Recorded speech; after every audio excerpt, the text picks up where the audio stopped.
Okay. There comes a time. Truco o Trato, el programa de Víctor Lenore en Subterfuge Radio.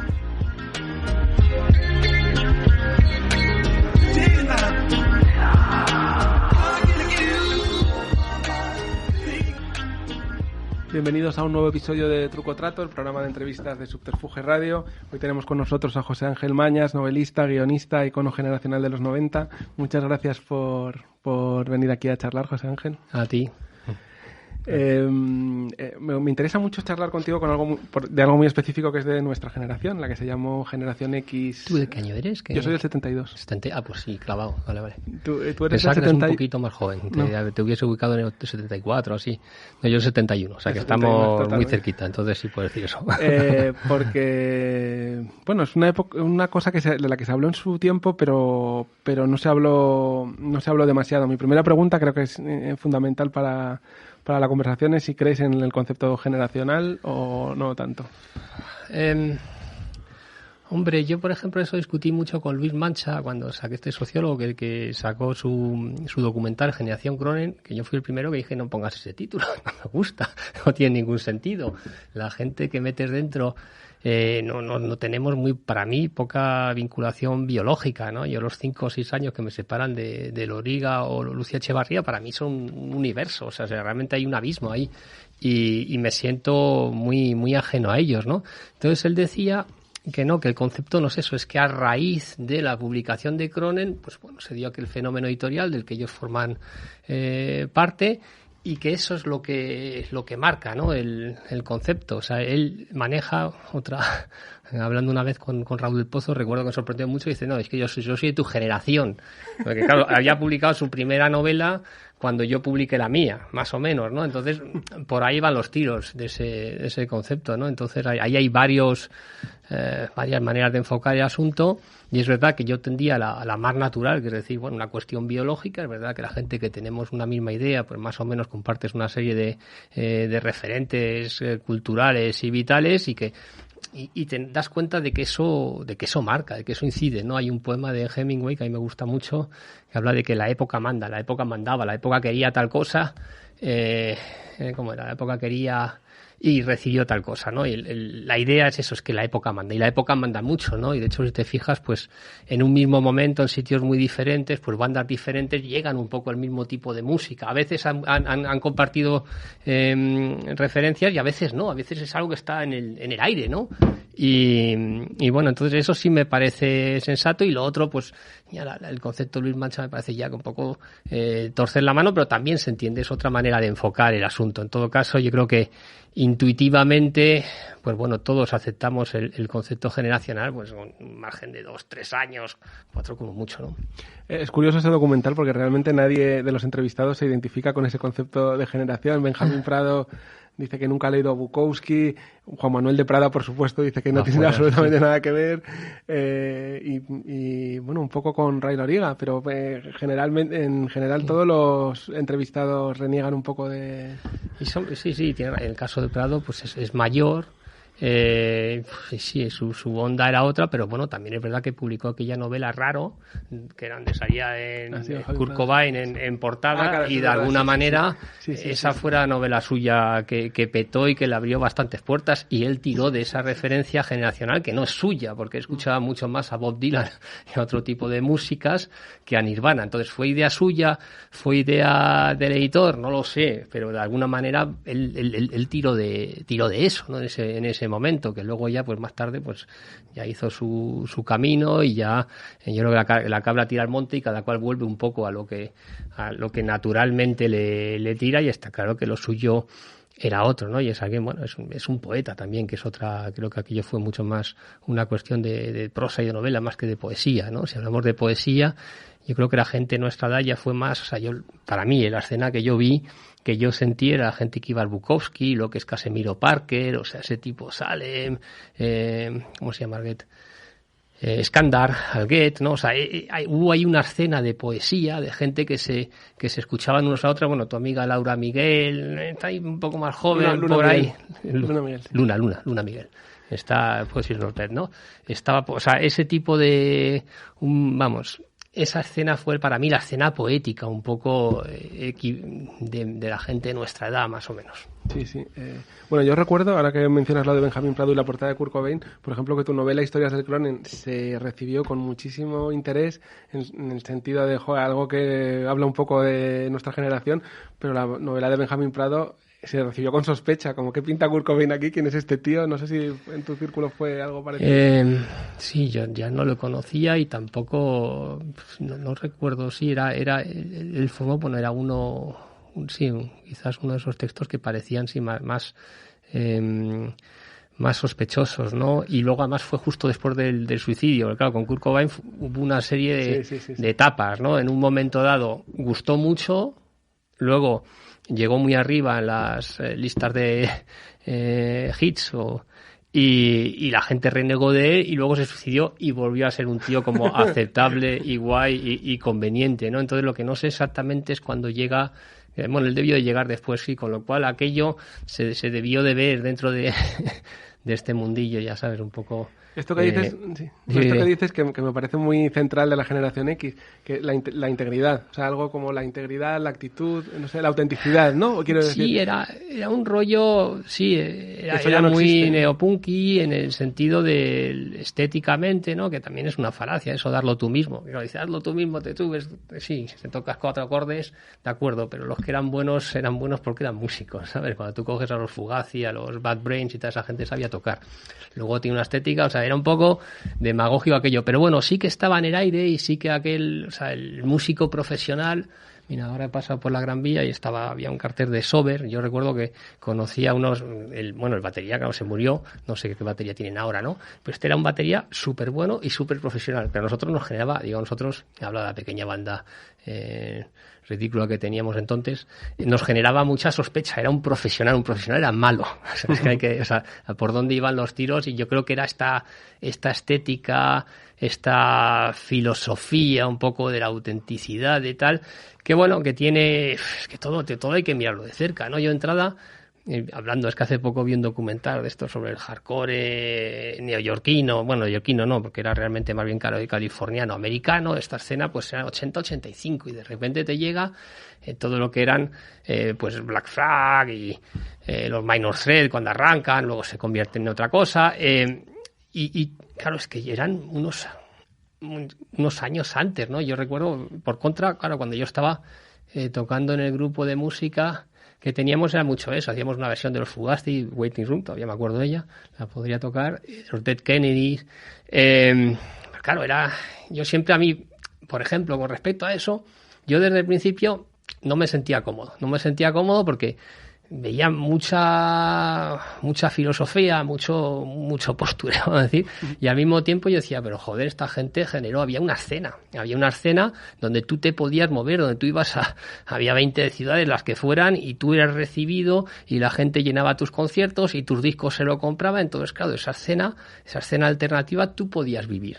Pero claro, esa actitud, si no tienes una escena que te respalde, a mí me parecía que no tenía mucho sentido. Y yo tenía un poco esa sensación, eso uno. Y luego otra cosa con la que yo me peleaba mucho, sobre todo los dos guitarras que teníamos, que fueron los que luego hicieron Like Peter at Home, y ellos son músicos de verdad. De hecho, a mí me deprimió, Raúl, digo, joder, cogía cualquier canción y la sacaba en 2 segundos y a mí me decía, toca esto. Yo lo que me decía, toca esto, yo tocaba. Yo sabía tocar, pero claro, yo no tenía esa capacidad, yo no me sentía creativo, entonces para estar haciendo lo que él me decía, me salí, pero vamos. Entonces Raúl, que era muy bueno con la guitarra, se empeñaba en cantar. Y luego la cosa que yo no soportaba es que se empeñaba en cantar inglés. Y yo no entendía, digo, un tío, pero tú, que le importaba 2 cojones en inglés, que nunca había pronunciado 2 palabras en inglés, pero quería cantar inglés. Yo eso no entendí, nunca lo entendí. Y de hecho, bueno, la banda aquella, pues yo creo que estaba, porque teníamos un batería que era algo mayor que nosotros teníamos entre 20 y 25, él tenía entre 30, ya está, anda por 33, Jaime era un poquito mayor, y él era muy bueno, o sea, él nos daba una base, yo más o menos, yo no era, o sea, yo toqué mucho la guitarra, el piano, no sé qué y tal, pero era muy malo, acabé en el bajo y tal. Pero lo que me decían podía, o sea, daba más o menos el pego y marcado por él, yo le seguía, montamos una base rítmica y las guitarras eran bueno. Y luego llegaba la voz. Entonces yo cuando llegaba a la voz es que me dan ganas de meterme y no lo entendía porque digo, bueno, tú ¿a quién hablas, no? Así me parece bien que si estuviéramos en Londres o en Brighton, no sé, de donde te salgas, cojones. Estás viviendo en inglés, entonces aunque hables mal inglés da igual, porque ese inglés está vivo. Y ahí tú puedes tener, o sea, un tío que llega aquí, que es un neoyorquino, quien sea, un parisino, da igual. Es normal, aunque hable mal español, que cante en español, porque lo está viviendo, va a comprar la fruta y habla y se expresa, y de ahí salen esas palabras, ¿no? Pero en cambio, lo otro tú no puedes vehicular ninguna emoción y no sé, ahí estoy pensando en Sexy Sad y pues a mí la diferencia entre Señor Nadie y Mr. Nobody es radical, o sea, en una consigue las palabras, aunque sean pocas, hay una manera de decir coño, o sea, hay palabras que es que no puedes impostar, tú puedes imitar y en cambio ese mismo tipo de expresiones las sacas en otro idioma y no le sacas plasticidad, no le sacas ductilidad y no. Mira Isabel Huppert, acabo de ver una película suya en inglés y mira que es buena la cabrona, pues es mala, o sea, no, en inglés no puede, ese actor esa actriz no puede decir sus frases. Y como eso hay muchísimos ejemplos, ¿no? Todos los que intentan, hombre, alguno lo consigue, pero vamos, es raro, se pierde mucha expresividad, o sea, un actor, hombre, alguno que realmente que por lo que sea bicultural y sí, los nórdicos, bueno, vi hace poco la actriz esta de Borgen, que la encontré en una serie sobre Philip K. Dick y estaba en unos episodios, vale, es que claro, es danesa. Está claro que ellos ven las películas subtituladas hace mucho tiempo y hay una proximidad, es como nosotros el francés, el italiano, el portugués, pues oye, son lenguas latinas, no es fácil. Las lenguas nórdicas estas pues tienen un parentesco con el inglés, no sé si va por lo sajón o por donde sea, pero pasan fonéticamente, están más cerquita y lo han trabajado más, con lo cual, bueno, puede funcionar, pero aún así, o sea, es muy difícil. ¿A qué atribuyes este empecinamiento con el inglés y con la anglofilia? Porque yo lo atribuyo a cierto... porque lo viví yo en primera persona, a cierto cosmopaletismo, ¿no? Pensar que estás por encima del país donde vives. Esnovismo. Sí, no, puro esnovismo por primera parte. Y luego yo creo que sí que hubo, más tarde se hablaba de un poco el rechazo de los 80 y tal, y yo creo que sí que hubo una especie de reacción, dice, bueno, te diferencias, ¿no? Dice, joder, pues ellos cantaban en castellano, pues nosotros en inglés. Pero bueno, el resultado ha sido que al final, mira que había bandas muy buenas musicalmente, ¿no? Pues, ¿cómo se llaman estos vascos que cantaban además? Tenían un inglés de... El Inquilino Comunista. El Inquilino Comunista, por ejemplo. Pero al final van a quedar los planetas, porque eso, y fíjate, y he cogido unos de los que pronunciaban, o sea, no sé los chavales no sé quiénes son, pero está claro que se había educado, o sea, tenía un inglés de muy alto nivel. Y luego vamos bajando escalones, pero aún así. Y pese a todo, pues bueno, es que al final, pues, ¿qué ha pasado eso? A mí J me gustan sus letras. Pero bueno, tampoco me parecen, pero eso, pues es que se lo dejaron en bandeja. Quiero decir que al final se apartaron todos, ¿no? Eso lo comenté, me crucé en Valladolid, quién era el cantante de los Coronas, ¿no? ¿Cómo se llama? Son los Pardo, ¿no? De ese museo. Sí, pero el cantante es Javier... Bueno, da igual. Él hablaba de eso, ¿no? Él hablaba de que había arrancado en inglés y que luego o sea, poco a poco pues había sentido necesidad de expresarse en el idioma en el que vives normalmente, pero bueno, también es duro, quiero decir, si efectivamente estás escuchando todo bandas anglosajonas que cantan en inglés, pues y en algún momento dices, bueno, es que esto mola y por qué no, y quieres, y el mimetismo, bueno, la influencia pues es también natural y humana, ¿no? Pero luego, bueno, pues al final es que quedan los que comunican y luego los que saben manejar el idioma, ¿no? Porque J no es manco, tío, sabe poner las palabras. Nacho Vega, que es tu colega, o por lo menos te probó. Ese tío sabe poner una palabra detrás de otra, ¿no? Y al final, joder, eso cuaja, ¿no? Que eso también es otra cosa, es como siempre. Lo que decíamos del mito de valen 3 acordes pues no, tío, ¿no? Al final quedan los que son buenos tocando, que por lo que sea, o sea, esto el talento, todo es mimético, pero sencillamente a uno, pues tu mamá te cantaba cuando eras pequeño y se te quedó, o escuchabas en cierto momento en que tu cerebro todavía es muy dúctil ciertas canciones y esas estructuras pues se te han quedado metidas en el cerebro y eres capaz de reproducirlas naturalmente de una manera entrecomillada, ¿eh? Y eso es el talento, no es más que una facilidad para imitar un molde, punto. Eso es lo que se llama, y el arte no es más que eso, punto. Y luego ahí a partir de eso pues sencillamente vas trabajándolo y acabas siendo lo que sea un maestro cuando realmente manejas al 100% tu molde y estás a tope de tus capacidades, ¿no? Entonces eso sí que, pero bueno, también es bonito, o sea, quiero decir que es un mito bonito y que te daba mucho gustirrinín cuando te subía, va, da igual, yo sé tocar, pero toco, va. Y luego, claro, echas una vista atrás.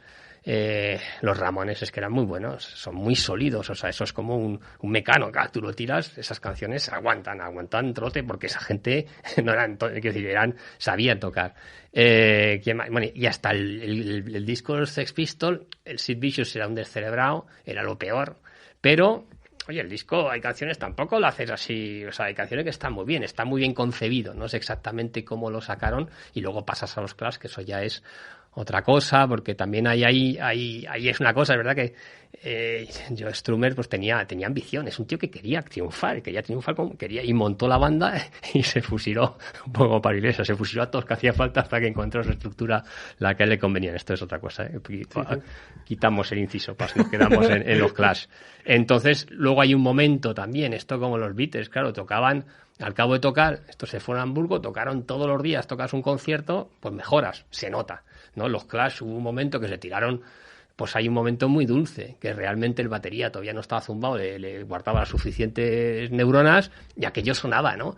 Entonces, como siempre, todo tiene su aquel y eso, pero dicho esto es bonito, ¿eh? Yo también he jugado, hice una recopilación de artículos, le llamé el legado Ramones, este rollo de maravillas de 3 acordes y nos gusta venderlo, y yo también la literatura de alguna manera he chupado de eso y he vendido eso, esa sensación de que tú también puedes y bueno, es verdad que mi literatura al principio pues era muy punky, muy bruta, pero bueno, algo pese a todo es un poco lo mismo, algo.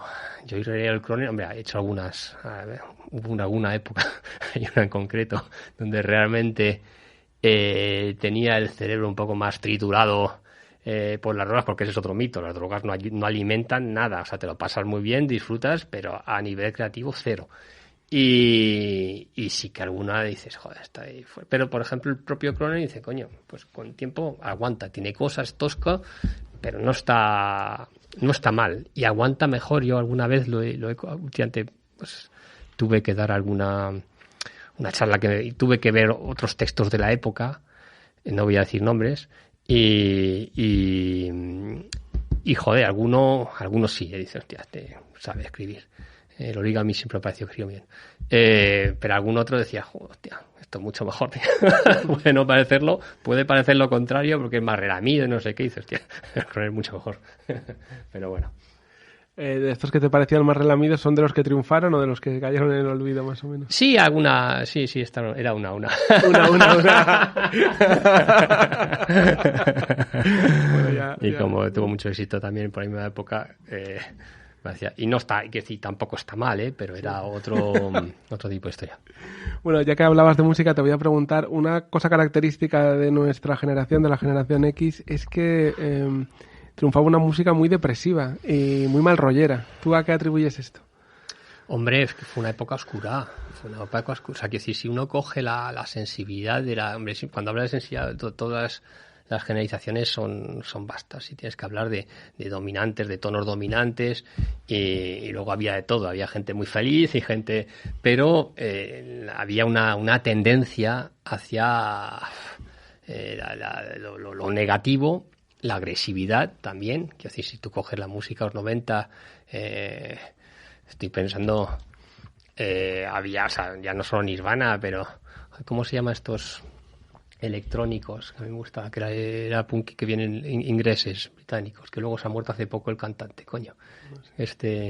Bueno, hay mucha, o sea, realmente la mala leche que había, o sea, ya cuando coges la voz de Kurt Cobain, que también eso es curioso, eso es un paréntesis, que cuando lo ves solo, cantando solo en internet, que está la voz por ahí, de hostia, canta muy, muy bien. Pero bueno, entonces esos gritos, se da, o sea, los Pixies gritaban mucho, luego, por ejemplo, sabía que no, o sea, el sonido tiraba más hacia abajo, al susurro, al hablado, pero en general, si lo juntas con la música electrónica, en general había mucha, yo lo veo como una oscuridad, depresión y música. A mí, dentro de aquella época, a mí me gustó mucho a nivel de trip hop, por ejemplo, Portishead, el primero, no el segundo, pero el primero me pareció una preciosidad. Y hace poco estaba viendo la serie de The Americans, me hizo gracia porque aparecía en una que tampoco pegaba mucho, pero me encantaba, o sea, esta Devon, ¿no? Se llamaba, la chica en aquella época me encantaba. Te digo, yo estoy muy puesto a música aquella época, luego dejé de escuchar, ya pasé, pero en aquellos años sí me los conozco.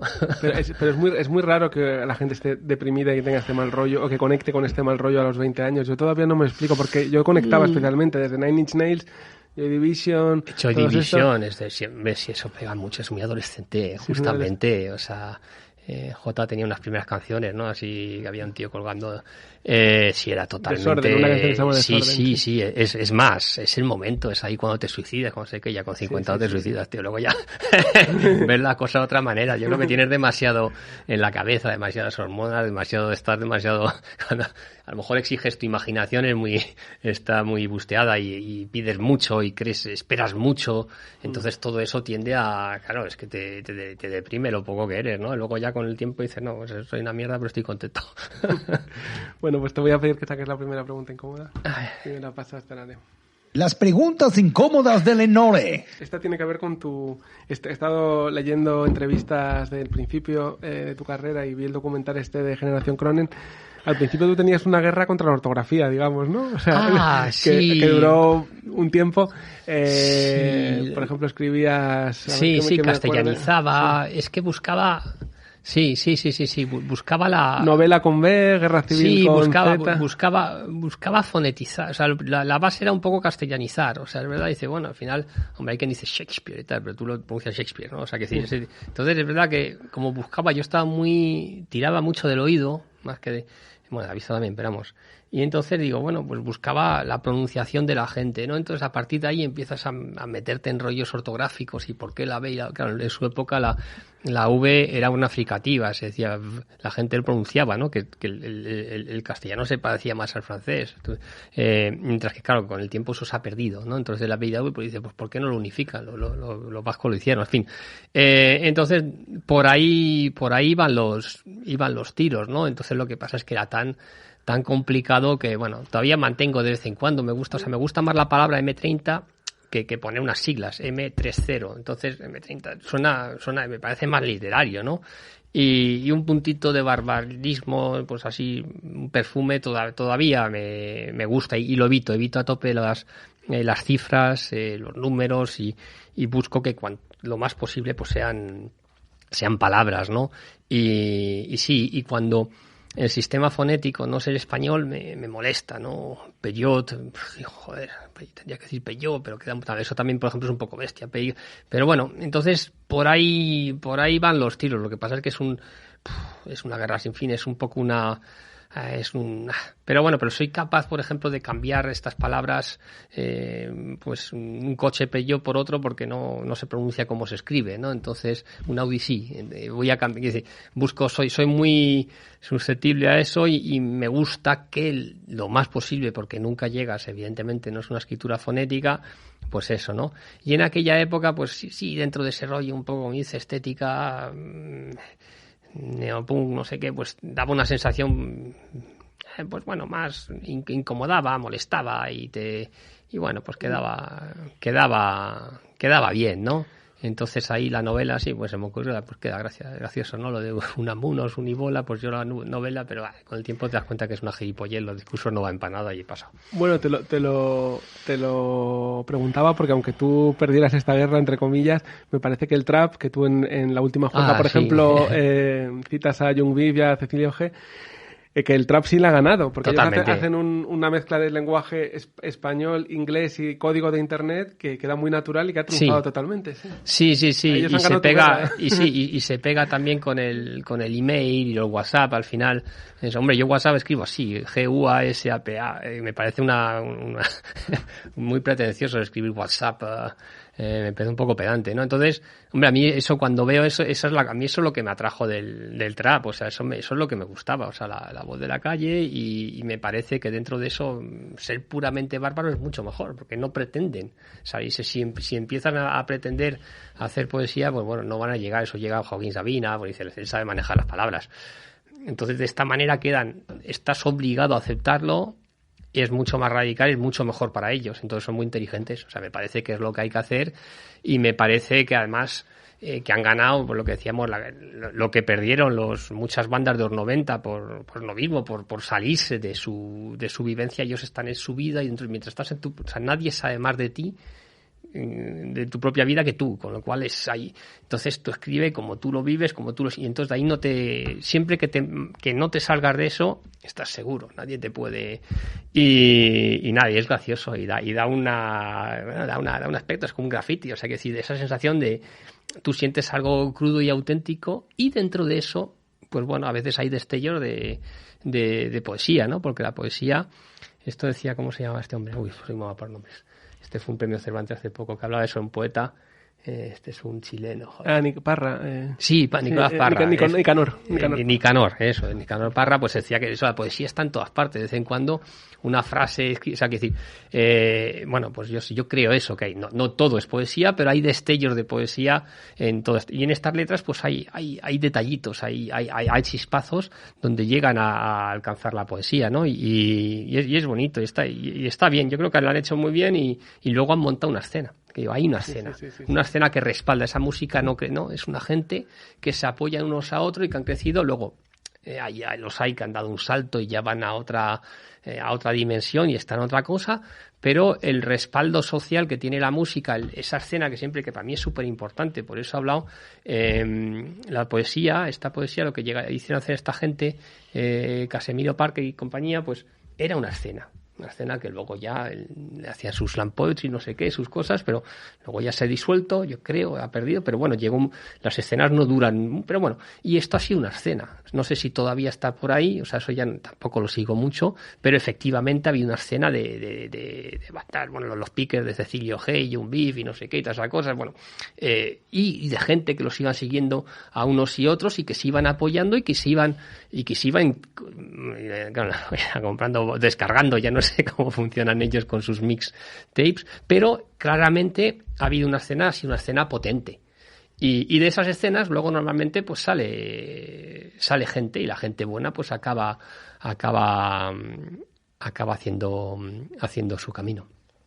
Bueno, la buena de ahí es Rosalía, más música, en plan, y luego para mí en plan Bárbaro, Punk y un Beef, son un poco los dos que a mí me tiran. Aparte del lenguaje, de esta fluidez en el lenguaje y este rollo underground, lo que conecta, yo creo, a la generación X con el trap es un poco oponerse no sé lo que opinas de esta expresión, pero oponerse a la dictadura progre, ¿no? En un momento de mucho corrección política, ni la generación X ni el... Es que eso estaban fuera. Yo creo que era más que oponerse. Bueno, a ver, sí que había. Sí, lo que sí que había en términos políticos, claro, es que estamos hablando del final del felipismo, entonces el socialismo estaba muy connotado y tiraba más hacia un periódico del mundo porque era el que estaba tocando los huevos, el que te ponía todos los escándalos en primera. Entonces, de ahí quizás un cierto aura, pero vamos, como dice la mayor parte de la gente, no estaba, o sea, la política no estaba en el centro de las discusiones, o sea, es verdad que estaba más el arte, la música, otros intereses. Pero había ese trasfondo que por una parte estaban pasando cosas, porque sí que estaban pasando, desde el 92 empiezan a pasar muchas cosas y empieza a haber un montón de escándalos y yo creo que sí que había un cierto cinismo. Tú lo tiras hacia el mal concepto de ello, pero yo tiro hacia el buen concepto en el sentido de, bueno, pues es un buen caldo de cultivo, pues siempre digo, para la novela negra, para cierta gente, no la novela negra que se ha podido comercializar después, pero bueno, un cierto de Hay gente, a mí novela negra me gusta, bueno, Montero Glez me parece que está muy bien, Jordi Ledesma me parece, o sea, que decir, hay un tipo de que no necesariamente chupan esto, pero bueno, la esencia novela negra es esa especie de puntillo, pues, acata, pero no necesariamente. Y en ese caso, claro, los que estaban en el poder era la progresía de su época, ¿no? Con lo cual, efectivamente, les cayó, como siendo joven, pues lo que tendías era,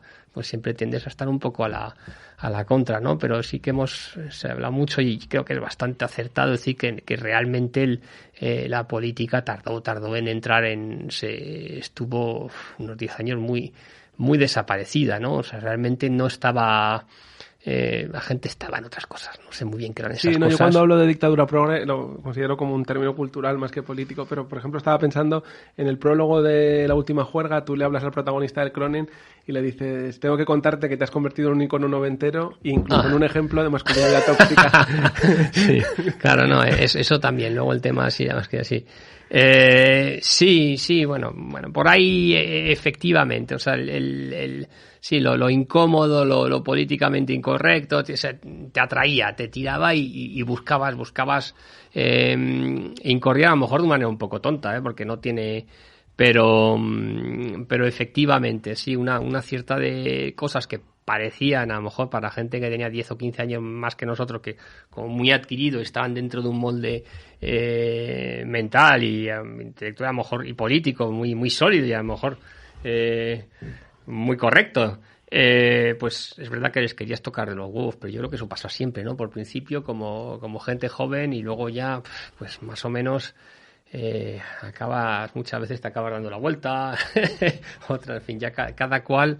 Estoy pensando, ahora estoy leyendo Dostoyevsky. Claro, Dostoyevsky cuando era joven sabe que estaba metido en círculos de donde círculos, lo que luego un poquito antes de los nihilistas vienen un poquito después, pero bueno, círculos progresistas donde había ideas revolucionarias y entonces crujieron a su célula y los fusilaron, quiero decir, realmente no lo fusilaron, pero fusilaron, es decir, que hacían en la época te escenificaban como te iban a fusilar, llegas ahí los 3 postes y tal, te ponía una camisa con las mangas larguísimas que te ataban luego al poste, luego te ponían la capucha, entonces iban por grupos de 3, Dostoyevsky estaba en el segundo grupo, el primero además hubo uno que tuvo los huevos de reírse con las mangas y hacer el payaso, pero bueno, eso siempre hay alguno en esos momentos hace la gracia, y entonces estaba ahí, y en ese momento pues llegó un mensajero a caballo y al final no los fusilaron.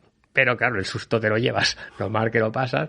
Y entonces, bueno, a raíz de aquello va a Siberia, en Siberia reflexiona y cuando vuelve, claro, Dostoyevsky es otro. Y en su caso se convirtió en el tío más... O sea, todos los libros que tenemos de Dostoyevsky son todos, o sea, los demonios, o sea, son casi panfletos contra sus antiguos compañeros de viaje. Que es así como los... Entonces, bueno, él en su caso tuvo este recorrido, estoy pensando Trapillo también empezó, o sea, cada uno suele tener su recorrido. A mí me gustan más los recorridos inversos, me gusta más, o sea, Sartre, que Sartre fue casi colaboracionista.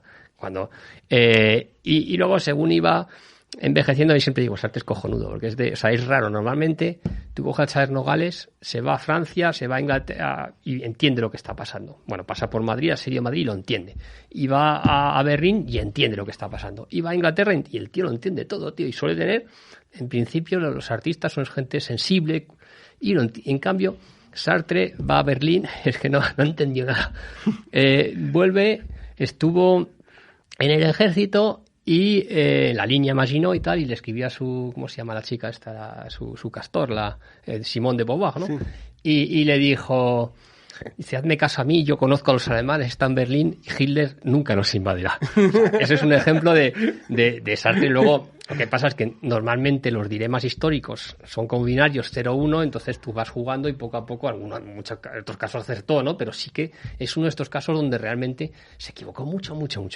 Y qué raro. Pero me gusta luego cuando y se convierte en un viejo rabioso, un viejo cabrón. O sea, la imagen de Sartre así con sus gafas torcidas y dando voces en mayo 68 es divertidísima, ¿no?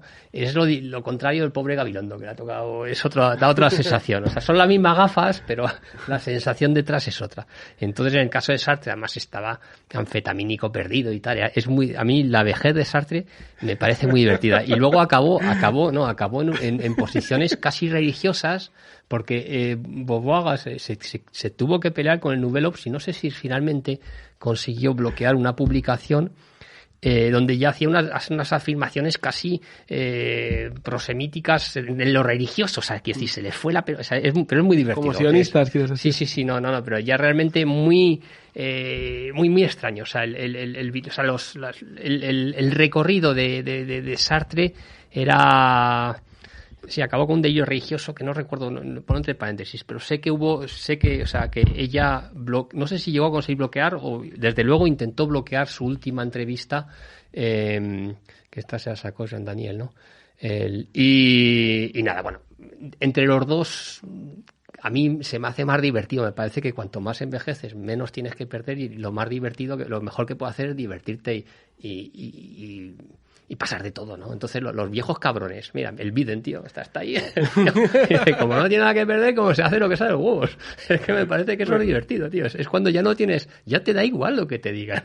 Entonces, yo aspiro a ser un viejo de esos. Sí, me da mucha esperanza esta reflexión. Claro que sí, tío. Lo podemos conseguir. Sí.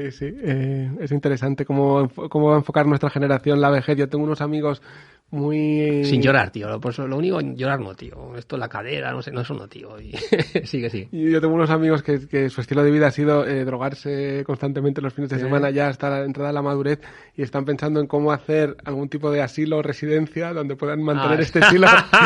Los asilos... Es que, por ejemplo, un gran negocio fue las primeras personas que montaron los asilos para gays. O sea, sí. Entonces, claro, están todos para heterosexuales, los gays querrán estar con gays, ¿no? Sí. O por lo menos esta opción será atractiva para ellos. Entonces, los que sean así fiesteros radicales, lo mismo sí que aprecian un cierto tipo de... Bueno, de todas maneras, como terminas en las drogas, con lo cual, en el fondo, si aguantas, está bastante bien, porque al final, claro, los chutes... la morfina es para el final, ¿no? Los últimos momentos son morfina. Vamos a acabar todos morfina, si tienes suerte, si tienes buena... ¿no? Y con lo cual, en el fondo, el pastilleo va, el que no lo haya tenido va a tener al final. También es verdad que más efectos mejor le va a cundir el asunto, con lo cual sí, si has tenido cuerpo. Hombre, yo siempre digo, creo que la droga que ha tenido... Es que si eres como William Burroughs, que tenía droga de buena calidad, siempre se dice que, claro, un yonki con esa droga medida y tal, los yonkis parece que son eternos. Si realmente consigues heroína tal y lo mantengas, pues puedes tirar la hostia, ¿no? Pero bueno, claro, ahí está el tema de la calidad de la droga, que es el gran problema. Y esta gente, bueno, me imagino que tus colegas, por lo menos con las vacunas, no tendrán problemas, ¿no? No estarán solo un pinchacito y la trombosis no estarán encojonados, ¿no? Vale. Se parten. Bueno, vale. Esto que dices tú, el bajista de Talking Heads acaba de editar su autobiografía. Y le preguntan, en las entrevistas le preguntan ¿cómo te podías meter tanta cocaína? ¿Cómo cuentas ahí? Dice, es que hay muchos tipos de cocaína y la buena es la que te permite usarla habitualmente y durante largos periodos de tiempo. Claro. Eso es. Claro. Bueno, volviendo a lo de la masculinidad tóxica que me interesa, me gustaría preguntarte... ¿realmente lo que nos atraía, por ejemplo, de personas como J, de sus letras, no es la masculinidad tóxica? ¿O del protagonista del Cronen? Era clarísimo, tío. Sí. O sea, en el caso J tenía un problema con las mujeres. Realmente se ve que es que, tío, era esa hipersensibilidad que le había un puteo y tal. Pero bueno. Y que el Cronen, pues claro, yo jugué un poco a eso. Creo que es menos enfermizo de los J. Ahí se... creo que él tiene un problema de celos, realmente no recuerdo, hay una que se va a la playa, que ella se va a la playa y él va como a espiarla, es decir, realmente se le ve ese tipo de celoso. Bueno, Dostoyevsky también era, es que como últimamente estoy leyendo Dostoyevsky, se nota, pero también tenía ese punto. De hecho, su mujer en un momento dado le envía, se divierte, le gasta una broma, que es que le envía un anónimo, un anónimo que llega a Dostoyevsky y le dice que su mujer le está siendo infiel. Y bueno, luego Dostoyevsky dijo, estuvo a punto de matarla, o sea que es un tío que la estrangula, esto es peligrosísimo. Entonces J sí tenía, por lo menos en los primeros discos, luego ya tampoco sé yo, sí tenía ese puntito y realmente no tampoco conozco mucho. Una vez coincidí con él en Granada, 2 o 3 días. 2 o 3 días estuve, con él estuve uno de esos días. Y esto digo tampoco le hablé mucho, lo digo de haber leído las letras y notas eso y oye, bueno, pues es una sensibilidad y sí que, hombre, hoy lo habrías detectado de otra manera y hoy lo habrías calificado de otra manera y a lo mejor no te pero sí que te atraía eso, ¿no? Y en el caso de Cronen, hombre, el personaje sí es totalmente misógino y yo lo busqué, pero buscaba, bueno, pues estaba buscando crear un personaje negativo con todo, pues es negativo pues con sus amigos, con su padre, entonces todo lo califica y el lenguaje, claro, el lenguaje es las palabras, o sea, la manera de referirse a la gente, a las cosas, es un prisma, claro, para exterminar a los judíos primero tienes que llamarlos ratas, ¿no? O sea, es siempre el vocablo, o sea, la palabra va por delante, ¿no? Es lo que clasifica y tiñe, ¿no? Y connota, sobre todo, connota la realidad. Entonces, bueno, pues y la literatura tiene mucha fuerza para eso, ¿no? Hay mucha diferencia. En la última novela que estoy escribiendo, que es una cosa a 4 manos con Jordi Ledesma, bueno, pues tenemos nuestro personaje Schuster, pues es claro, entre el Schuster y el Schuster, ¿no? Le pone ese artículo de vez en cuando, pues son variantes, pero demuestra una especie de proximidad, o sea, todo eso es. Y claro, en el tema de Cronen, o sea, decir las cerdas, que eso yo hice sistemáticamente, ¿no? Las primeras, no, y luego dije, no, esto es lo más insultante. Y entonces lo puse, pues claro, y violenta mucho, ¿no? Y bueno, pues pero bueno, es que también es lo que perseguíamos, ¿no? Y bueno, hombre, de alguna manera yo tampoco digo, yo tengo tendencia a meter el dedo en el ojo, a ti te pasa un poco igual, pero es natural, o sea, no, tú eres más rebuscado, yo creo que tú vas más buscando el ojo, a mí es que se me escapa, pero bueno, y de alguna manera, sin darte cuenta, metes el dedo, en mi caso sin darme cuenta, yo creo que tú buscas más, pero eso sí que es una tendencia. Tú cuando te das cuenta de las contradicciones y de alguna manera dices, joder, aquí hay algo que no va, y estás como y vas a hurgar, ¿no? Entonces hay a quien le molesta y al mismo tiempo no es, estás buscando una coherencia, que a lo mejor el producto de coherencia es una gilipollez, ¿eh? O sea, siempre Baudelaire decía que el derecho a contradicción debía ser unos derechos humanos, ¿vale? Eso, mira, te lo doy, te lo paso a ti para ver si... y es decir, está bien, ¿no? Es verdad que es imposible, no puede, la coherencia es absolutamente, sobre todo en nuestro, a lo mejor el siglo XVII era más fácil acceder a lo que se podía, a tener una cosmovisión, pero hoy en día con todos los inputs que tenemos de todas las cosas, o sea, quiero decir, conseguir una coherencia es imposible con toda la gente que vemos de todo, es muy difícil. Respecto a estos conflictos de género que ahora están en una parte muy central del debate político, yo creo que tus novelas son muy valientes. Por ejemplo, la última, ¿no? La vida de Barenbar, ¿no? Que hablas de que hay partes de la... Bueno, hablas con un ejemplo del protagonista, que es una persona real. Sí, es uno que le ha crujido. Que le han crujido por las leyes de... Estas leyes que difuminan la presunción de inocencia para los hombres y que le cruje la vida en cierta parte de la novela. Este caso, pues es eso. Yo siempre digo, es una ley que para el 95-98% de las personas, sobre todo en mujeres, es positiva, y luego pues hay un caso, un margen exiguo de gente, bueno, de abusos, etcétera. Eso pasa con todas las leyes. En este caso es esta, pero bueno, el año que viene voy a sacar también una novelita inspirada un poco en el caso de Miriam Gutiérrez. Pues bueno, Miriam Gutiérrez, como ahora ya es el caso contrario, o sea, es una tía para quien esa ley le vino como anillo al dedo, ¿no? Y le permitió salir de una situación de maltrato que sin esa ley a lo mejor estuviera muerta, pero vamos, visto el personaje que tenía enfrente, es otra cosa. Son casos diferentes. Yo siempre, hombre, aquí la cuestión es, tú tienes que empatizar con tu personaje. Entonces, cada vez según el personaje que estás, pues te toca, ¿no? Hice unas novelas sobre la conquistadora imposible, pues, me interesaba y tal. El tema América a mí me interesa mucho.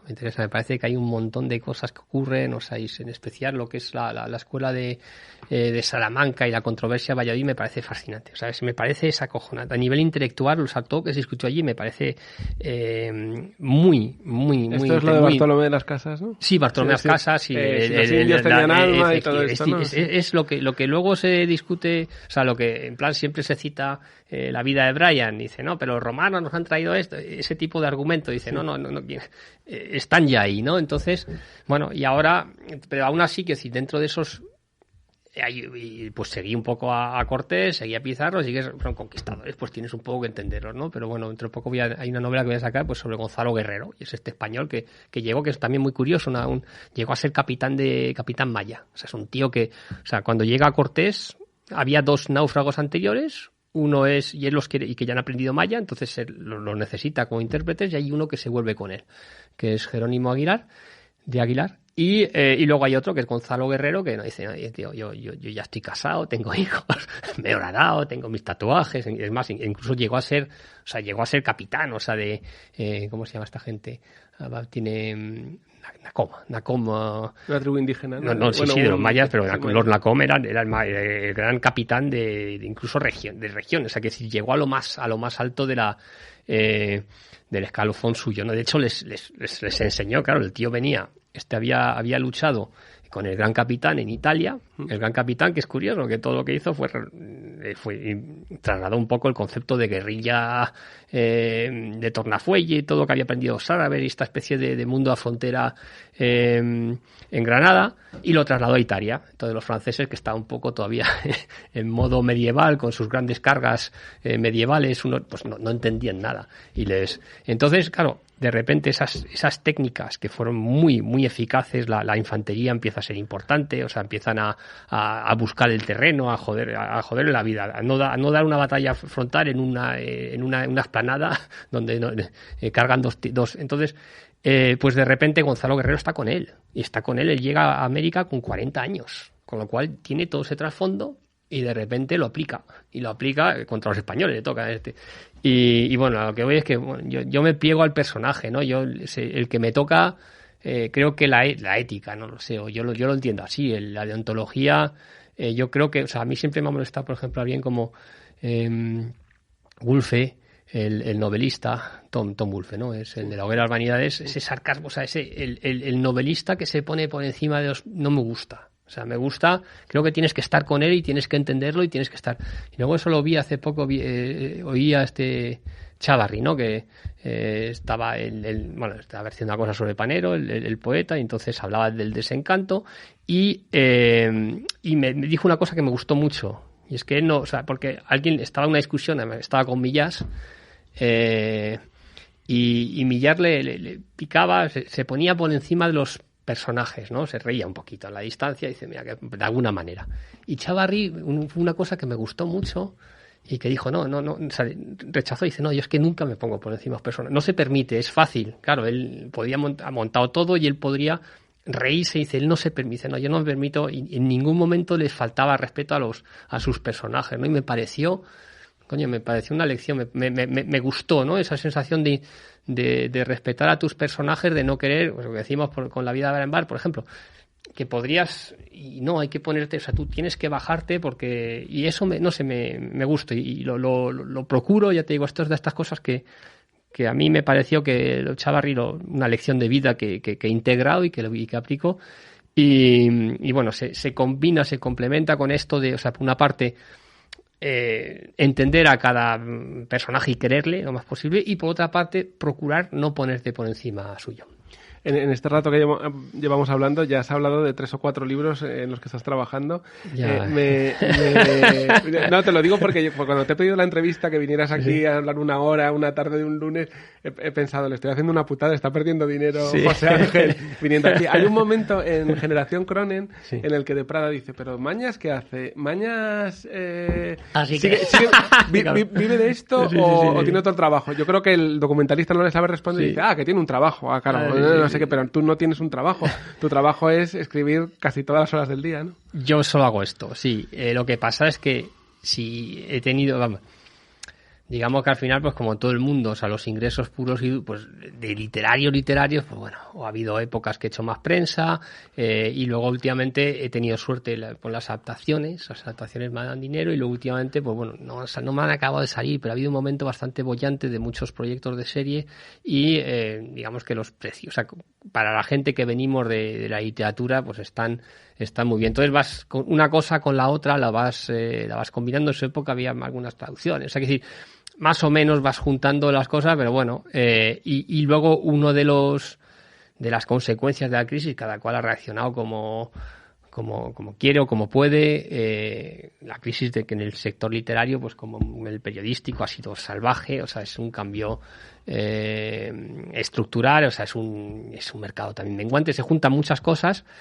Pero bueno, yo en mi caso pues he reaccionado multiplicando la productividad, ¿no? Y bueno, pues efectivamente ahora estoy publicando prácticamente novela cada 6 meses, y alguna de esas con pequeñas editoriales que tampoco tienen mucho impacto, pues pueden salir cada 3 meses. Veamos. Te voy a pedir que saques otra pregunta incómoda. Sí.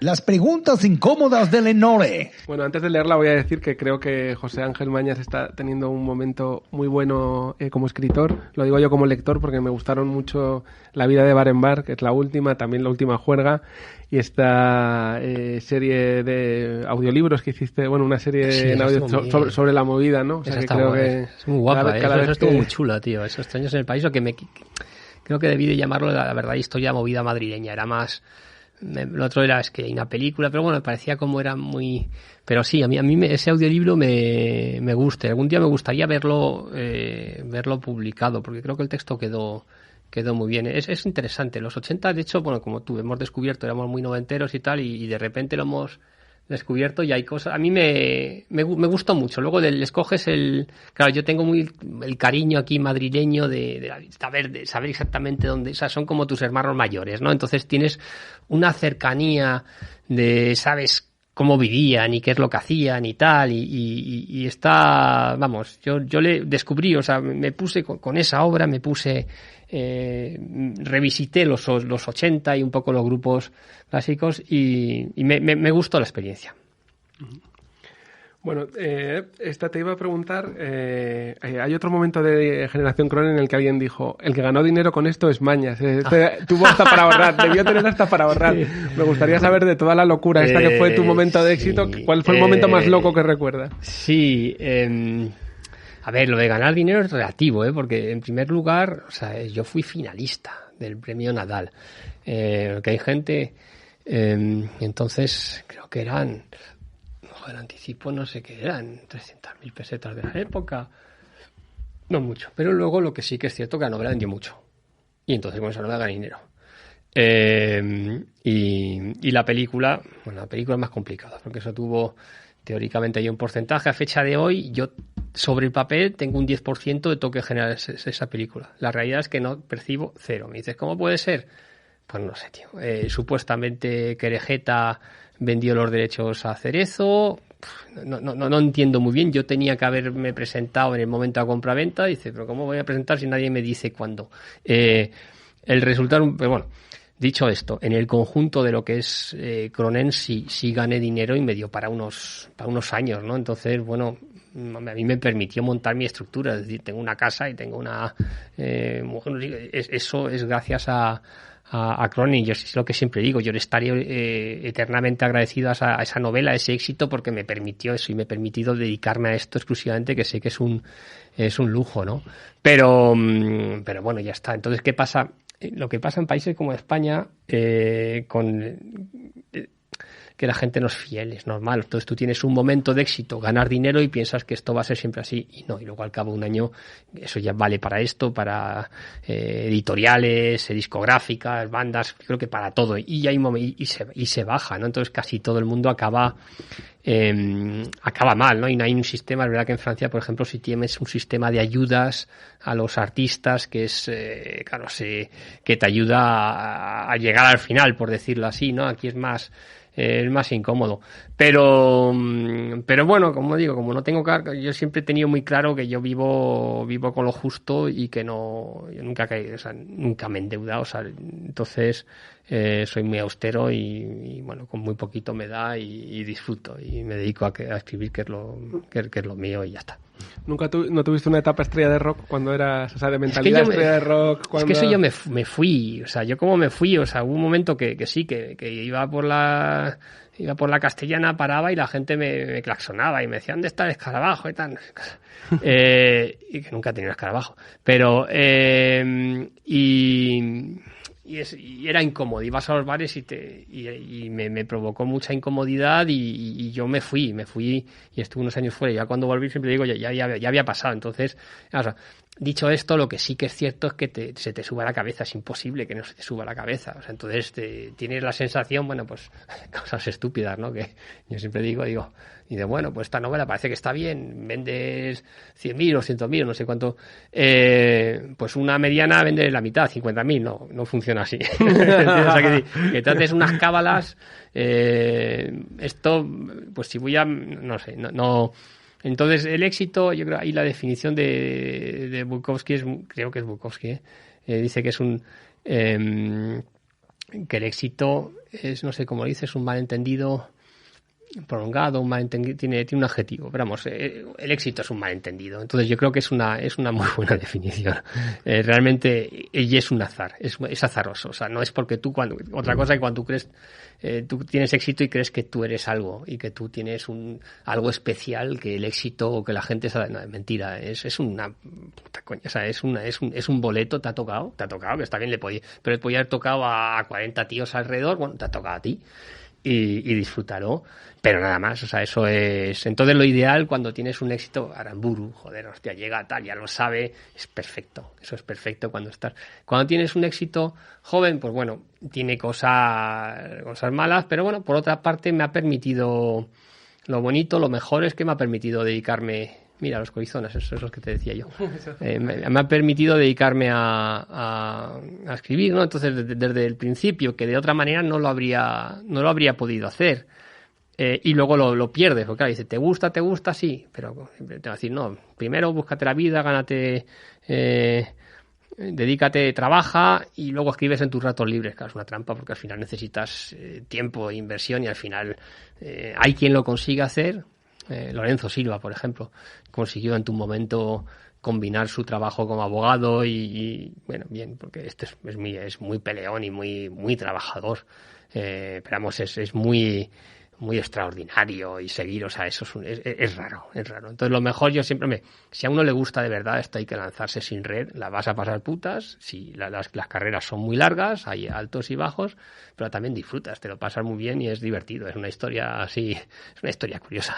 Te iba a preguntar cómo vives cuando se cumplió el 25 aniversario del Cronen, hubo una reedición, se organizaban rutas Cronen y leí que a una vino Andrea Levy. ¿Ah, sí? Me gustaría saber cómo se vive con una novela punk rompedora de los 90. Pasen 25 años y venga una concejala de cultura del PP de tu ciudad. No es una concejala cualquiera, eso digas a tu colega Nacho Vega.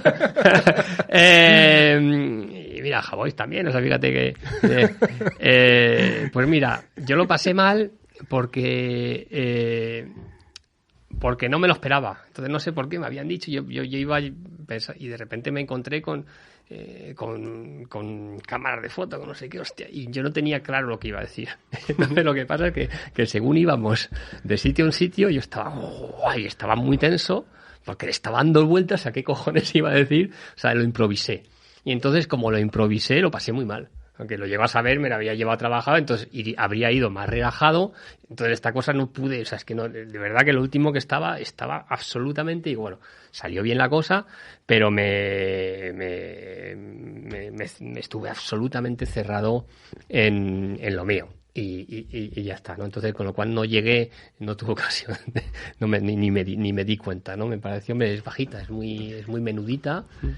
Y nada, es que no te puedo decir nada porque creo que ni hablamos, o sea, ni estaba con Bárbara, me parece que se llama concejala de cultura, y nada, yo estuve a mí, hombre, les agradezco que viniesen, lógicamente, Y nada más, pues, pero eso es una cosa, yo entiendo que es cosas de la editorial, que son las que piensen, las que organizan esas cosas, y bueno, yo entiendo que soy un trabajador de la editorial, y si la editorial entiende que corresponde, pues corresponde, ¿no? No les voy hombre, a ver, si a lo mejor es alguien, no lo sé, en un momento dado a lo mejor digo, pues no voy.